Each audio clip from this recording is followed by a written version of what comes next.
Mangyan, it's me LJ here in China. So today ay nag-snow. First time ko, so i-share ko sa inyo yung experience ko dito. So dito lang kami sa labas ng bahay ng libot. So ganyan siya kaganda. Actually kanina madaling araw, sobrang lakas niya. Kaya hindi namin tinuloy. So nung nag-umaga na, medyo hihina na lang. So nakapaglabas na kami. Gumawa kami ng snowman. So ayan ang second snowman ko. Diba? Feeling mo ano ka sa Chinese drama ang person, o diba? F na F pa yan ang mangyan, o diba?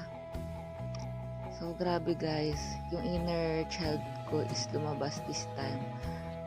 Hindi ako ng bongga. Then papasaw ka na. Kasi biglang natitingin sa'yo, mahihiya ka na. So lately, sila ako sa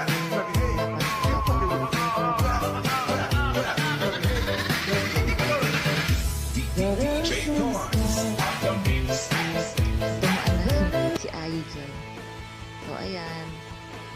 Diba? Feeling Chinese drama ang person. So, ayaw pa lumapit nila ko para magpa-picture. So, pinilit ko pa. Oh, ayan na. Picture pala. Sorry. So, ayan ang dami. So, ang anak ko, mahirap yun. So, ako muna. Diba? So, ayan yung labas namin. Labas lang ng bahay namin. Diba? Ang ganda. Ang sarap na maka-experience ng snow once in a year. Pero wag naman yung araw-araw kasi hindi namin kaya yung sobrang lamig. So, ayan, pauwi na kami kasi hindi na namin kinakaya yung lamig. Yung anak ko na lang ang matibay sa lamig sa panahon ngayon.